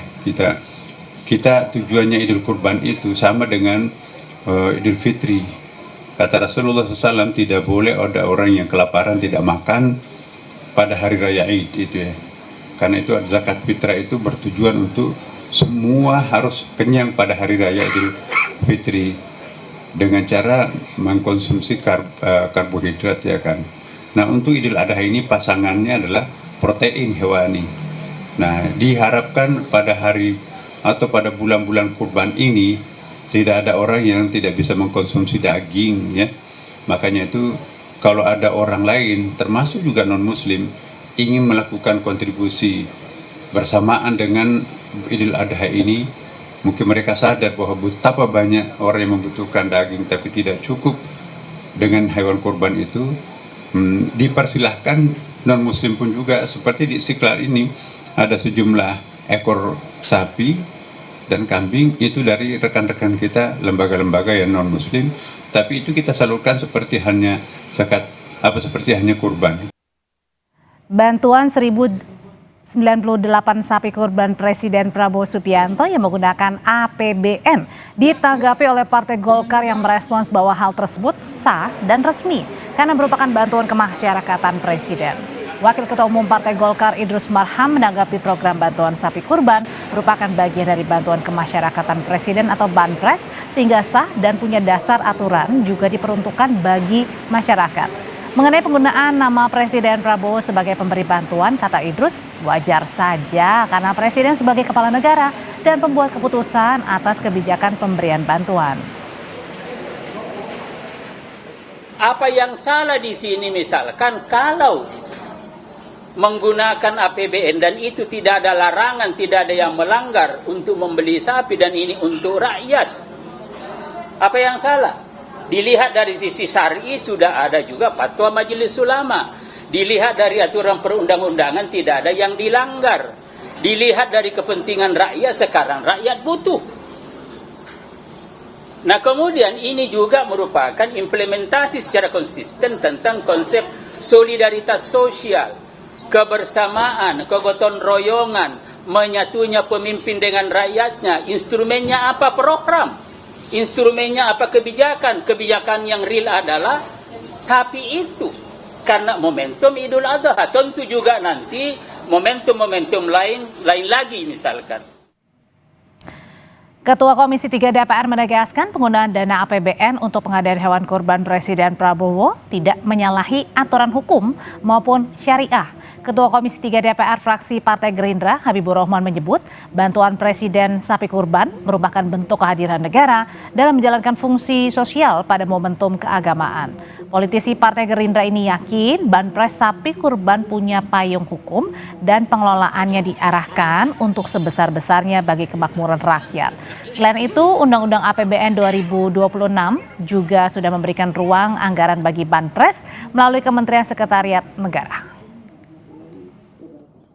Saya Habibur Rahman selaku Ketua Komisi 3 DPR RI menegaskan bahwa penggunaan dana APBN untuk pengadaan hewan kurban Presiden Prabowo Subianto melalui skema bantuan Presiden tidak salah secara hukum maupun syariah. Bantuan hewan kurban tersebut justru merupakan bentuk kehadiran negara untuk membantu masyarakat, pondok pesantren, masjid, tokoh agama, dan kelompok masyarakat lain di seluruh Indonesia dalam momentum Hari Raya Idul Adha. Pengelolaan keuangan negara dilakukan secara tertib, taat pada peraturan perundang-undangan, efisien, ekonomis, efektif, transparan, dan bertanggung jawab untuk sebesar-besarnya kemakmuran rakyat. Kita berikutnya ke kasus ijazah Jokowi. Saudara, relawan Jokowi dari Brigade Rakyat Nusantara yakin polisi akan segera menuntaskan pemberantasan perkara atau pemberkasan perkara ijazah atas tersangka Roy Suryo dan Dr. Tifa hingga P21. Hal ini disampaikan Ketua Umum Brigade Rakyat Nusantara, Rally Reagan, saat berkunjung ke rumah Jokowi di Solo.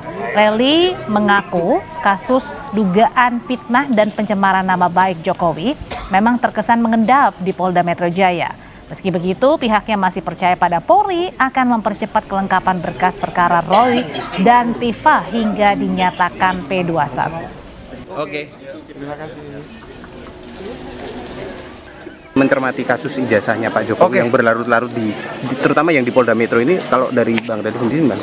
Oh, kalau itu kita udah serahkan prosesnya kepada aparat penegak hukum ya. Tinggal nanti Polda Metro Jaya bagaimana nanti kejaksaan terkait SP3 atau P21 itu kan udah bagaimana nanti aparat penegak hukum. Kita nggak ada campur tangan cawe-cawe situ. Informasi dari pemimpin Padepokan di Kabupaten Pekalongan, Jawa Tengah yang ditetapkan sebagai tersangka kasus dugaan pencabulan terhadap sejumlah siswa perempuan. Diduga tersangka ini telah melakukan pencabulan selama 12 tahun. Polisi kini resmi menetapkan status tersangka kepada pemimpin Padepokan Padang Ati di Simbang Kulon, Pekalongan, Jawa Tengah. Penetapan tersangka dilakukan usai penyidik memeriksa intensif terduga pelaku dan sejumlah saksi korban. Kasus ini mencuat setelah sejumlah siswi melaporkan dugaan pencabulan. Bahkan diduga perbuatan cabul yang dilakukan tersangka telah berlangsung selama 12 tahun.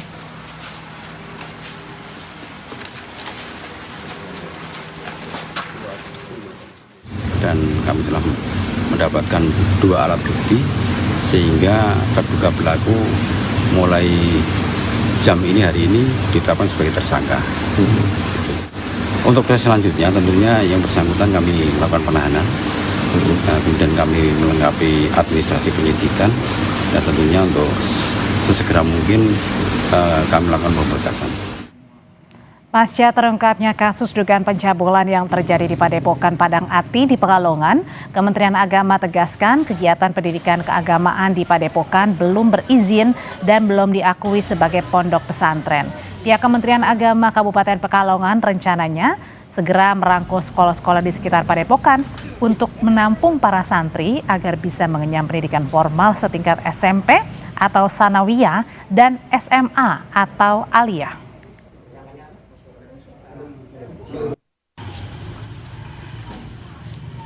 Kami menghimbau pesantren untuk mendaftarkan secara resmi di Kementerian Agama, dan kami akan segera melakukan pendataan bagi mungkin pesantren-pesantren yang belum terdaftar untuk menghimbau mengajukan izin operasional. Kalau pondok ini sendiri Pak? Gimana? Izinnya? Ini tidak terdaftar Pak. Kalau pondok Padang Ati ini terus terang tidak berizin operasional di Kementerian. Saudara, seorang pelajar SMP di Bandar Lampung nekat melukai teman sekolahnya dengan senjata tajam karena nama orang tuanya kerap diejek. Pelaku ditetapkan sebagai anak yang berkonflik dengan hukum tapi tak ditahan. Pelaku yang masih berusia 13 tahun melukai temannya ketika berkelahi sepulang sekolah. Perkelahian dipicu saling ejek. Pelaku kemudian melukai korban dengan pisau yang dipinjam dari teman. Korban langsung dibawa ke rumah sakit. Sementara pelaku ditetapkan sebagai anak yang berkonflik dengan hukum tapi tidak ditahan karena masih di bawah umur. Karena usianya masih 13 tahun, kita tidak bisa lakukan penahanan. Tapi dari hasil pemeriksaan memang ya awalnya itu ajak kelahi, kemudian dia dibully, diajak kelahi, sudah dipiting sama korban itu, kemudian dia keluarin itu dari pinggangnya, kemudian dibully jadi dia. Memang korban bully. Ya. Tetap bersama kami, satu keluarga yang terdiri dari ayah, ibu, dan 2 anak ditemukan meninggal dunia di dalam tenda di salah satu lokasi tempat wisata di Temanggung, Jawa Tengah. Polisi masih melakukan penyelidikan.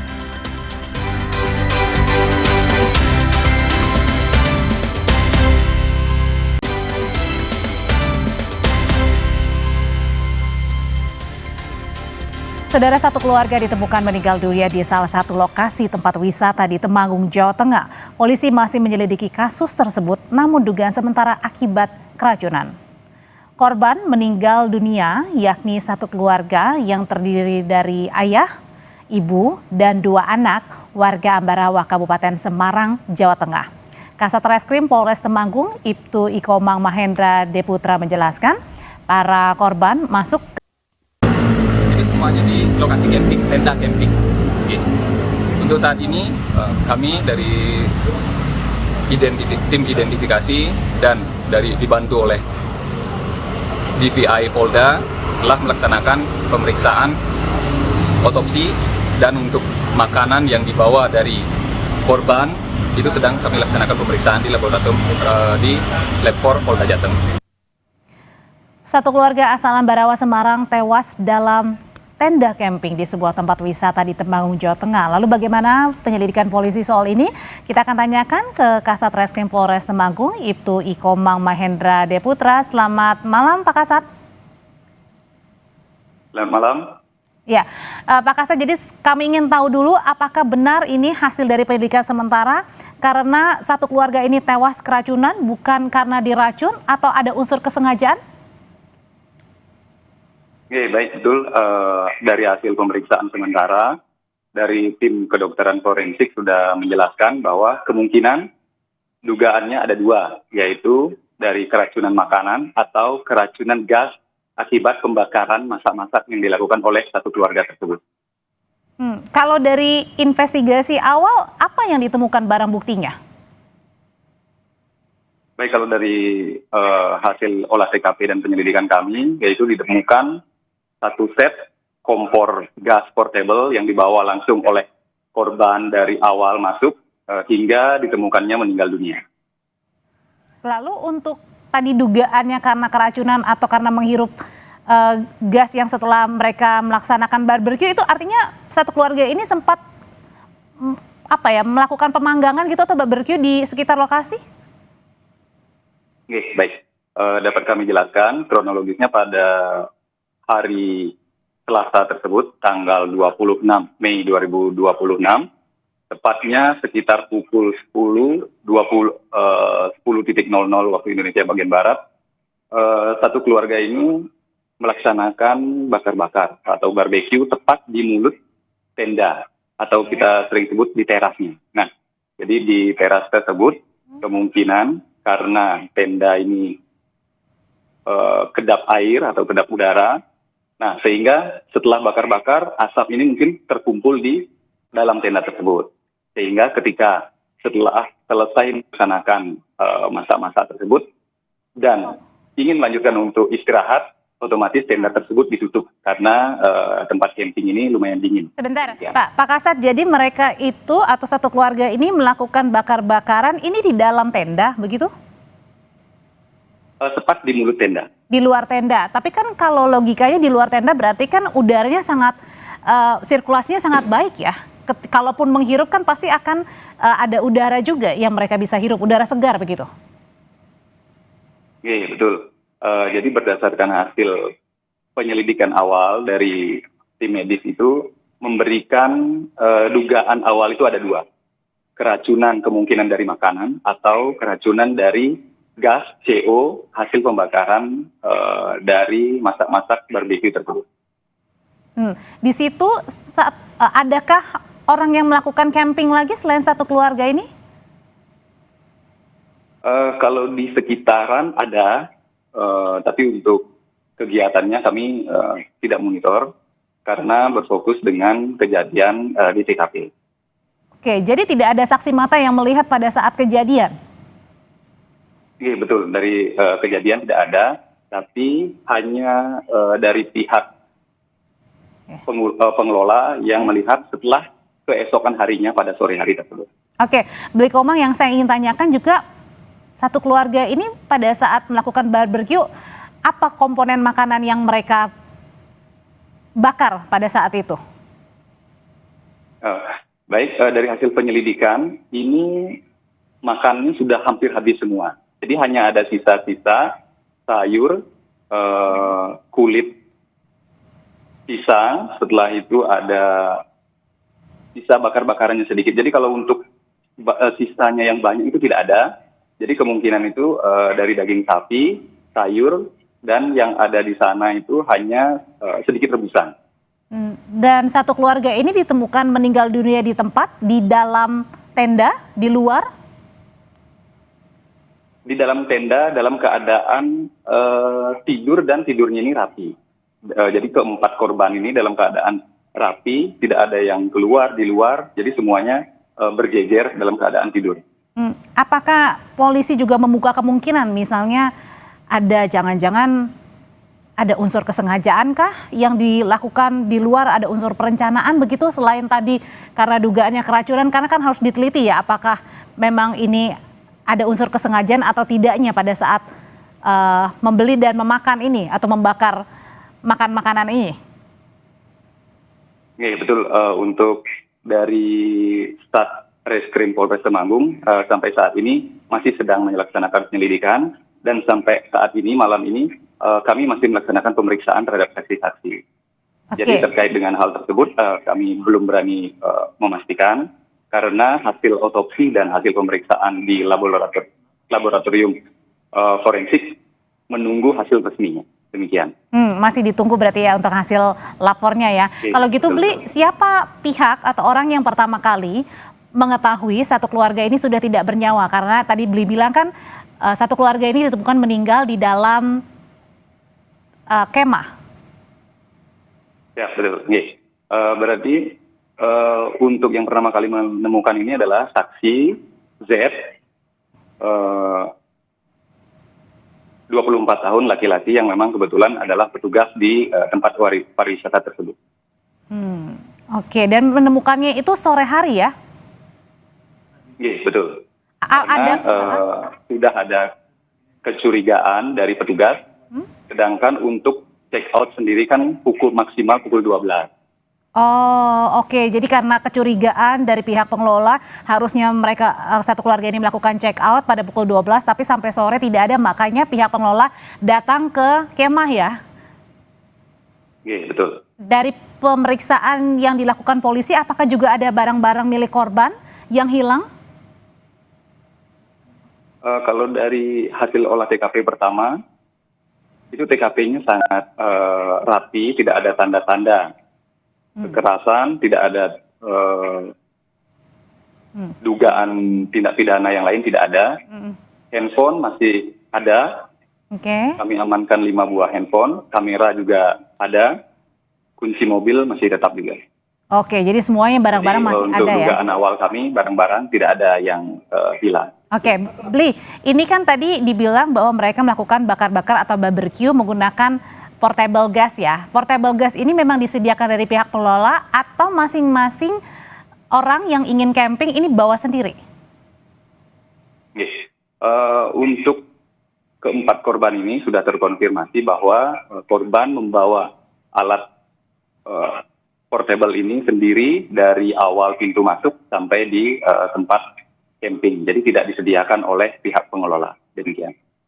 Oke. Dan satu camping atau satu kemah ke kemah lainnya yang mungkin saja di sana ada orang lain atau pihak yang lain yang melakukan perkemahan, apakah jaraknya dekat, jauh? Jaraknya lumayan jauh karena dari hasil pemeriksaan juga tidak ada kecurigaan dari pengunjung yang lain. Oke, Bli, pada tidak ada komplain juga tentang ribut-ribut, tidak ada juga kepada pihak pengelola juga tidak ada. Oh, oke. Jadi tidak ada tanda-tanda yang muncul kecurigaan ini di luar dari keracunan begitu ya, Bli ya? Betul. Oke, apakah ada tanda-tanda misalnya di fisik luar dari para korban, misalnya ada tanda-tanda bekas luka kah? Baik dari hasil pemeriksaan otopsi, jadi sudah dikonfirmasi bahwa tidak ada dugaan kekerasan fisik luar seperti lebam atau luka akibat benda tajam atau benda tumpul, tidak ada demikian. Jadi artinya bisa dipastikan bahwa kemungkinan besar ini memang ada tanda-tanda keracunan? Betul, untuk tanda-tanda keracunan itu sudah dikonfirmasi dari pihak medis bahwa ada tanda-tanda 2 keracunan tadi. Dari kemungkinan dari makanan dan kemungkinan dari gas hasil pembakaran tersebut. Oke, Bli, terakhir adalah apakah polisi juga memprofiling latar belakang dari keluarga ini untuk kemudian mendalami penyelidikan yang saat ini sedang dilakukan polisi? Untuk kami dari staf Reskrim sudah melaksanakan penyelidikan, jadi masih lanjut, anggota juga masih turun ke lapangan untuk melaksanakan penyelidikan lebih lanjut terkait bagaimana latar belakang keluarga dari korban. Demikian. Oke, kita nantikan ya Bli apa penyelidikan selanjutnya dan hasil dari lapor yang saat ini masih ditunggu. Terima kasih Kasat Reskrim Polres Temanggung, Ibtu Ikomang Mahendra Deputra. Siap, terima kasih banyak. Salam presisi. Tetap bersama kami Saudara, Wakil Menteri Haji mengimbau jemaah haji agar tidak memaksakan diri saat menjalani ritual lontar jumroh karena bisa dibadalkan jika tidak mampu secara fisik.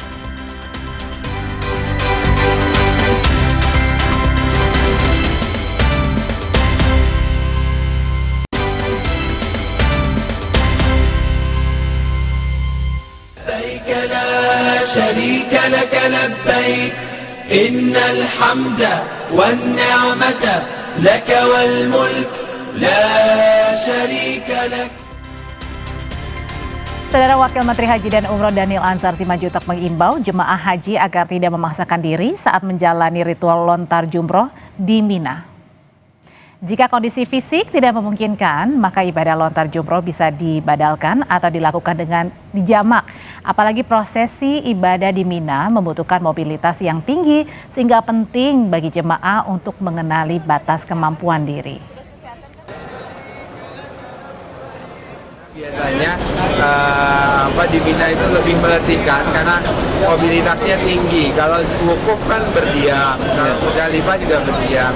Nah kalau ini mobilitasnya tinggi. Nah oleh sebab itu yang paling penting, kalau tidak sanggup ada baiknya dibadalkan ke yang kuat. Kemudian jamaah jangan memaksakan diri. Lalu bagaimana sistem pembagian jadwal lontar jumroh bagi jemaah haji Indonesia yang dilakukan pada hari Tasyrik selama 3 hari? Kita akan tanyakan pada jurnalis Kompas TV. Sudah ada Haji Sofyan Hartanto yang tergabung dalam Media Center Haji 2026. Selamat malam Haji Sofyan, apa kabarnya? Jadi kebijakan apa nih yang dikeluarkan PPIH Arab Saudi terkait dengan aturan lontar jumroh ini?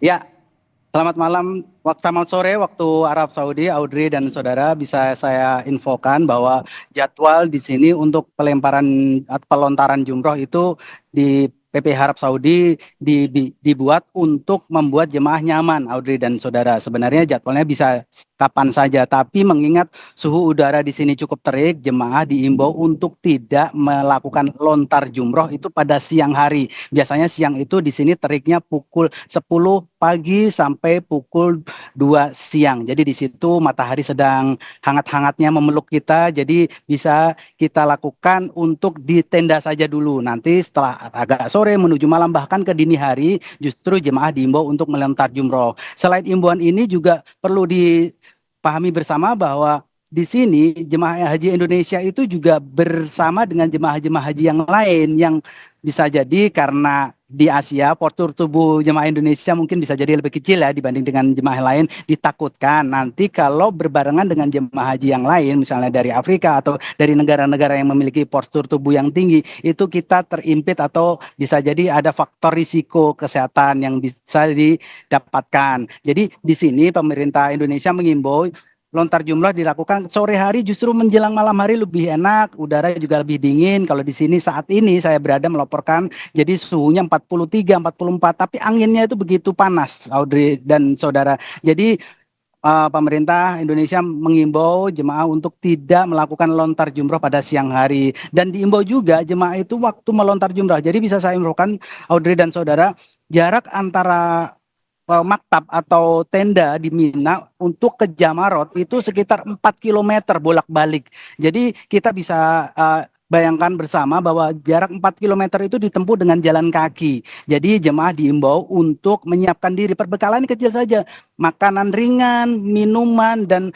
hal-hal lain yang bisa menunjang aktivitas atau membuat energi tubuh menjadi tetap terkendali. Misalnya yang manis-manis, bisa coklat atau bisa kurma. Jadi kemarin saya juga membersamai jemaah, mereka lupa tidak membawa apa-apa karena dianggapnya dekat. Memang kalau dilihat dari pandangan mata Jamarot dan Mina itu dekat, tapi ternyata setelah ditempuh perjalanan apalagi dengan berantre dengan jemaah lain itu menjadi berasa lama. Nah, oleh karena itu jemaah diimbau untuk tetap membawa makanan di saku kecil saja. Pemerintah juga sudah menyiapkan tas Armusna. Jadi tas Armusna itu bisa diisi dengan kartu identitas dan mungkin bisa jadi makanan, minuman ringan dan juga mungkin bisa ada semacam obat-obatan ringan. Kemarin saya juga lihat ada orang yang hampir pingsan karena mungkin berdesak-desakan. Nah, mereka itu membutuhkan minyak angin atau lain sebagainya supaya bisa melanjutkan perjalanan. Dan sekali lagi juga jemaah diimbau untuk tidak memaksakan diri karena melontar jumroh itu waktunya itu sangat panjang. Jadi di hari kemarin itu sudah jumroh Aqobah, saat ini hari kedua. Jadi total ada 4 kali lontar jumroh dan itu waktunya sebenarnya tidak dibatasin. Kemarin sudah, hari ini bisa sampai dini hari. Besok lagi juga sudah, besok lagi. Jadi total ada 4 hari, Audrey dan saudara. Jadi 4 hari itu bisa dilakukan secara bergantian atau bahkan juga bisa dibadalkan atau diwakilkan. Jadi misalnya ada suaminya bisa badalkan, jadi bisa saling membantu. Tidak harus misalnya harus sendiri, apalagi yang kondisi fisiknya sudah menurun. Kita tahu puncak haji memang sudah dilalui dengan armusna, tapi perlu diingat justru jemaah akan lengah ketika melakukan lontar jumroh. Mungkin bisa jadi euforia, wah ingin nih terakhir nih, rangkaian ibadah terakhir harus dilakukan sendiri. Jangan, justru ini bisa berpotensi membuat kondisi jemaah akan drop. Kita ingat bahwa puncak haji sudah selesai dan menunggu kepulangan. Kita tidak mau kan, seandainya nanti jemaah pulang dalam kondisi sakit, pulang dengan kondisi sehat dan haji mabrur, itu kan impian kita bersama dan impian keluarga tentunya. Jadi apalagi nanti waktu pulang di kampung halaman ada ritual-ritual selamatan begitu yang membutuhkan stamina fisik. Jangan sampai nanti pulang drop dan akhirnya tidak ada selamatan atau memang keriaan-keriaan yang ada di daerah. Kita tahu ada selamatan, ada biasanya ada ya jamuan-jamuan gitulah yang bisa dilakukan untuk keluarga di kampung halaman. Gitu, Adri. Jadi pesannya kalau mau lontar jumroh harus memastikan kondisi fisik, kalaupun pergi juga harus membawa makanan, cemilan, sama juga obat-obatan ya, Sofyan. Nah, lalu bagaimana dengan skema badal lontar jumroh? Ya, skema badal jumroh itu bisa dilakukan siapa aja. Biasanya kalau ada keluarga yang memang sedang melakukan haji juga bisa dilakukan oleh keluarganya itu. Atau kalau tidak ada bisa minta karom. Karom itu adalah ketua rombongan. Ketua rombongan dititipkan saja atas nama siapa nanti bisa dibadalkan. Atau juga kalau tidak ada karom bisa ke petugas. Jadi beda dengan badal haji. Badal haji itu adalah 1 orang untuk 1. Jadi dia harus sudah berhaji dulu baru bisa mewakili untuk badal haji. Namun kalau untuk badal umroh itu, badal lontar jumroh itu bisa siapa saja. Jadi inti untuk mewakili saja, Audrey dan saudara. Jadi siapa saja bisa membantu untuk membadalkan. Istilahnya adalah nitip. Jadi kalau kita tahu bahwa melontar jumroh itu kan 7 kali. 7 kali untuk 3 tiang, ula, usta, dan Aqobah. Jadi 7 kali misalnya untuk menitipkan 1 lagi ya, dia harusnya satu tiang itu 14 kali dengan niat-niat yang diniatkan untuk membantu atau mewakili saudara orang-orang yang memang dalam kondisi fisik yang kurang mampu untuk perjalanan dari Mina ke Jamorot yang tadi saya sudah sebutkan 4 km. Jadi ya kalau jalan kaki biasanya sekitar setengah sampai 1 jam. Kita bisa bayangkan setengah sampai 1 jam berjalan kaki. Untuk jemaah yang berusia lanjut mungkin bisa jadi ini harus dipikirkan terlebih dahulu karena biasanya kalau untuk kursi roda memang agak sedikit sulit karena di sini itu biasanya orang kebanyakan berjalan kaki. Namun jika ingin memakai kursi roda tetap bisa, cuman jalannya agak memutar jauh. Jadi ya kita harus tahu juga nanti yang mendorong juga harus tahu jalurnya karena agak sedikit berbeda. Begitu Audrey dan saudara. Oke, terima kasih untuk laporan lengkapnya. Haji Sofyan Hartanto melaporkan dari Mina, Arab Saudi. Informasi berikutnya, saudara, warga satu dusun di Banjarnegara, Jawa Tengah memecahkan rekor terbanyak dengan berkurban puluhan sapi dan ratusan kambing. Dusun ini pun ramai dengan potongan daging kurban. Perayaan Hari Raya Idul Adha 1447 Hijriah jadi momen berbagi dan mencari pahala bagi warga Batur, Banjarnegara, Jawa Tengah. Seluruh warga di satu dusun Keranjan Banjarnegara bersama-sama melaksanakan kurban. Terkumpul ada 53 ekor sapi dan 346 ekor kambing dari sebanyak 717 sohibul kurban atau kepala keluarga yang ada. Sementara dari hasil pemotongan ratusan ekor hewan, terkumpul 8.600 paket daging yang siap dibagikan. Sehingga dusun ini pun dipenuhi dengan potongan daging kurban. Menurut panitia, pembagian ribuan bungkus daging kurban ini menjadi rekor terbanyak pemotongan dan pembagian daging kurban di satu dusun di Indonesia. Pembungkusan daging sebanyak 8.600 bungkusan dan sudah dibagikan khususnya kepada warga di daerah Dusun Kerajaan Batur sebanyak 1.341 KK dan juga pada daerah-daerah lain seperti di Banjarnegara, Wonosobo, Purbalingga, Temanggung, Banyumas, Purwokerto, dan Kebumen. Ribuan bungkus daging kurban tersebut oleh pihak panitia dibagikan ke warga Batur, Banjarnegara, Temanggung, Wonosobo, Banyumas, Kota Purwokerto, dan Kebumen. Harsono, Kompas TV, Banjarnegara, Jawa Tengah. لبيك لا شريك لك لبيك إن الحمد والنعمة لك والملك لا شريك لك. Tetap bersama kami, kita akan ajak Anda ke Bangladesh untuk melihat kondisi terkini si kerbau Donald Trump.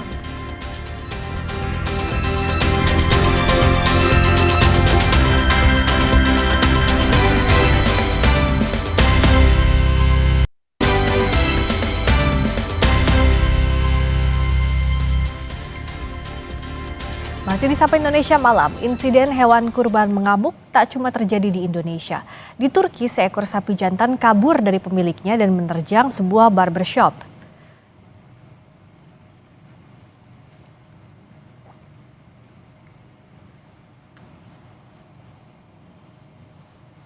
Peristiwa sapi kabur terjadi di distrik Sultanbeyli, Istanbul, Turki.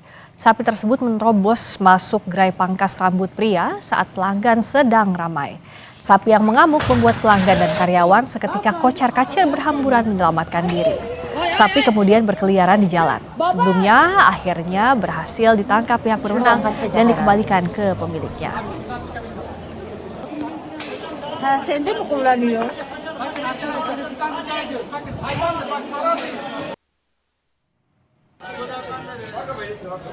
Sementara itu di Bangladesh, kerbau albino yang dijuluki Donald Trump karena jambul rambut pirang kemerahannya yang menjuntai dikabarkan tak jadi dikurbankan. Beberapa laporan ada yang menyebutkan kerbau dibawa ke kebun binatang, namun ada pula yang mengklaim kerbau dibawa kembali ke peternakan tempat ia dibesarkan. Kerbau seberat 700 kg ini awalnya akan dikurbankan di Hari Raya Idul Adha. ছোট সামনে থেকে সরে ভাইয়া ফোনটা সরো তো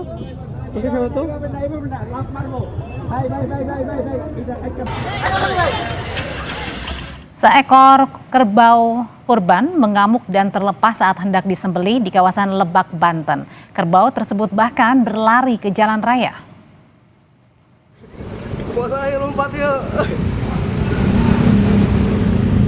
Awas! Aksi mengejar kerbau yang kabur ini direkam warga. Kerbau kurban bahkan tampak semakin kencang berlari dan sulit untuk ditangkap. Warga yang berada di sepanjang jalan bahkan berupaya menyelamatkan diri dan menghindar dari amukan kerbau. Kerbau akhirnya baru dapat ditangkap setelah masuk ke dalam rumah warga. Yang di dalam rumah itu ada orang sakit.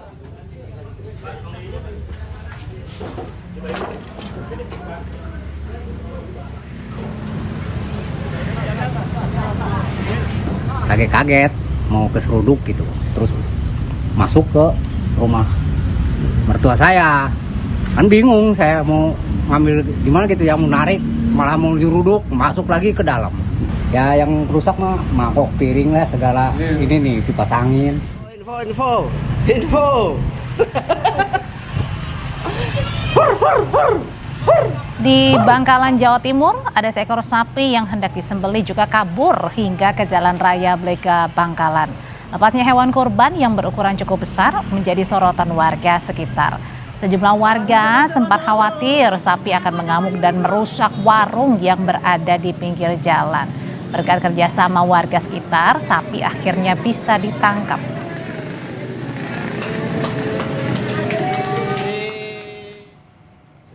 Nah, yang ini ada-ada saja. Seekor sapi kurban lepas dan masuk ke area dealer mobil di Banyuwangi.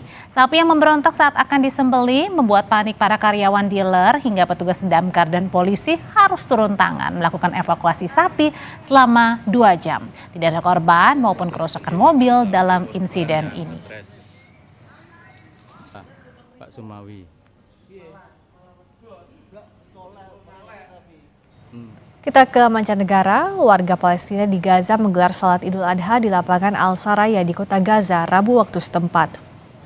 Jemaah berbondong-bondong memasuki lapangan untuk melaksanakan salat dan mendengarkan khutbah. Warga Palestina melaksanakan sholat Idul Adha di antara reruntuhan masjid yang hancur. نصلي ببكاء عينينا. احنا العيد الفطر كمان ما عرفناش نصلي زي الناس. اتذكرنا يا اخوتنا اللي راحوا، اتذكرنا ابهاتنا اللي راحوا. عيد لا يؤسف، الدمعة بتنزل كل يوم يا امي، لاغلى الناس بتروح عندك. ولحتى احنا ما زال احنا تحت الحرب وبنصلي لو كان. Terima kasih saudara, Anda telah menyaksikan Sapa Indonesia Malam. Perbarui terus informasi Anda di Kompas TV dengan 3 botol air mineral 700 ml yang setara dengan 2 liter air untuk 1 hari penuh kesejukan. Saya Audrey Chandra. Dan saya Friska Clarissa. Terima kasih. Selamat malam, sampai jumpa.